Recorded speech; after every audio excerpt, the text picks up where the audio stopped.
আরজিকর মামলায় নয়া মোড়। এই ঘটনা বৃহত্তর ষড়যন্ত্র হতে পারে।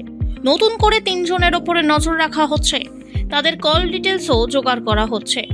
তবে তারা কোন 3 জন তা অবশ্য স্পষ্ট করল না কেন্দ্রীয় গোয়েন্দা সংস্থা সিবিআই। মূল ঘটনা ধামা চাপা দেওয়ার কাজে কেউ যুক্ত কিনা তাও খতিয়ে দেখা হচ্ছে।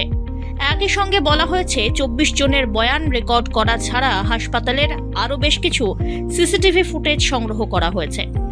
নির্যাতিতার পরিবার অনেক আগে থেকেই সিবিআই তদন্ত নিয়ে প্রশ্ন তুলেছিল। তাদের বক্তব্য ছিল সিবিআই ঢিলেমি দিচ্ছে, আসল দোষীদের ধরতে চাইছে না। তার জন্য নতুন করে তদন্ত শুরু করার আর্জিও জানিয়েছেন নির্যাতিতা অভয়ার পরিবার। তবে এদিকে অভয়াকে নিগ্রহের ঘটনায় একজনই দায়ী বলে উল্লেখ করেছে সিবিআই।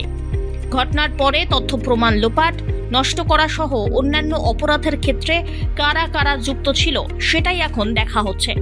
সমস্ত নার্স, চিকিৎসক এবং যাদের যাদের জিজ্ঞাসাবাদ করার দরকার ছিল তাদের সবাইকে জিজ্ঞাসাবাদ করা হয়েছে বলে জানানো হয়। তবে সিবিআই আবারও স্পষ্ট করছে মূল ঘটনায় সঞ্জয় রায় একাই যুক্ত ছিল। উল্লেখ্য, জামিনের শর্ত হিসাবে সন্দীপ ঘোষ এবং অভিজিৎ মণ্ডলকে শিয়ালদা আদালতে হাজির থাকার নির্দেশ দেওয়া হয়েছিল, কিন্তু নির্যাতিতার পরিবারের আইনজীবীর বক্তব্য তারা হাজিরা দিচ্ছেন না। এই অভিযোগ শুনে বিচারপতি জানান আগামী 16 এপ্রিল আদালতে হাজির হতে হবে আরজিকরের প্রাক্তন অধ্যক্ষ সন্দীপ ঘোষ এবং টালা থানার প্রাক্তন ওসি অভিজিৎ মণ্ডলকে।